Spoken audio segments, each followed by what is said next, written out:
हम जमात पंचम का उर्दू का वोकेशन टास्क देख रहे थे। अब हम अपने अगले काम की तरफ चलते हैं। इसमें इसम ज़मीर लगाकर दर्ज झैल पैराग्राफ को दोबारा लिखना है, यानी 2 आपको पैरे दिए गए हैं। जैसे बिलाल सुबह सवेरे उठा, बिलाल ने नाश्ता किया, बिलाल स्कूल गया, बिलाल स्कूल से छुट्टी होने पर घर वापस आया।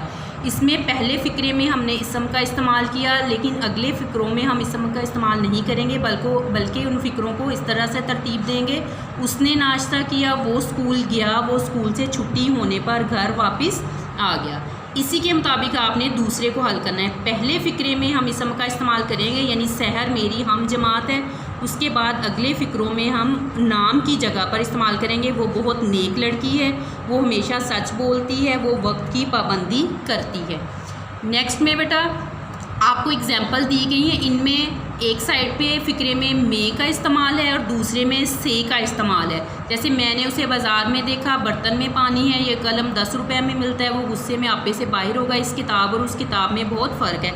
इसी तरह से के ये एग्जाम्पल दी। आपने इन एग्जाम्पल को पढ़ के फिर खुद से सोचना है और मज़ीद 5 जुमले अपने रजिस्टर पे इनके अलावा जो है वो लिखने हैं। इससे नेक्स्ट बेटा अल्फाज के मुतज़ाद दिए गए हैं। मुतज़ाद का मतलब होता है कि जो लफ्ज़ है उसके उल्ट हमने बताना है। जैसे अव्वल का उल्ट होगा आखिर, दूर का नज़दीक, सीधा का उल्टा। ये पूरा आपका जो है पैटर्न मैंने इसके ऊपर बना दिया है, लेकिन आपने इसके ऊपर हल नहीं करना, बल्कि अलग रजिस्टर पर पहले अल्फाज लिखने हैं, फिर उनके मुतज़ाद बनाने हैं।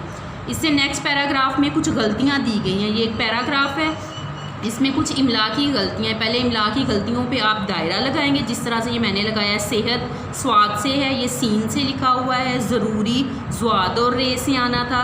काफ बड़ी के यहाँ पे आना था। हज़म जो है हे ज़्वाद मीम से होता है। इलावा आइन से है। मुनासिब मीम नून अलिफ ना से बनना था, ठीक है ना। और ख़ुद खे वाओ दाल से बनना था। इस तरह जो यहाँ पे जो गलतियाँ थी उनको सर्कल किया गया है। आपने उनको पहले दुरुस्त करना है, फिर इस पैराग्राफ को दोबारा अपने रजिस्टर पर लिखना है। इससे नेक्स्ट बेटा इशारात की मदद से एक कहानी दी गई है। ये एक आदमी और उसके बेटे की है। आपने इसको अलग रजिस्टर पे पूरी कहानी की सूरत में हल करना है। ये सिर्फ यहाँ पे इशारे दिए गए हैं। जैसे आदमी और उसका बेटा गधे पर सवार शहर की तरफ जा रहे थे कि रास्ते में एक आदमी ने कहा कि 2 आदमी एक ही गधे पर कैसे बैठ सकते हैं, ये तो गधे पर जुल्म है। ये सुनकर बाप बेटे का गधे से उतर गया और बाप ने कहा बेटा तुम बैठ जाओ। फिर रास्ते में एक आदमी मिला, उसने कहा किस तरह का बेटा है, बाप पैदल चल रहा है और बेटा गधे पर बैठा है।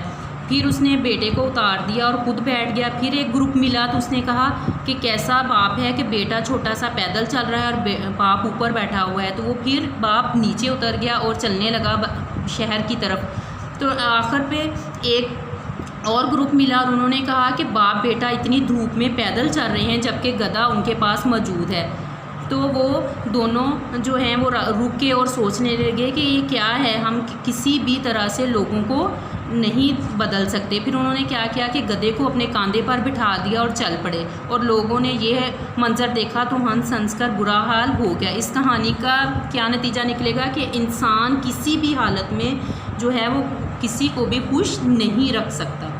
नेक्स्ट बेटा तशबीह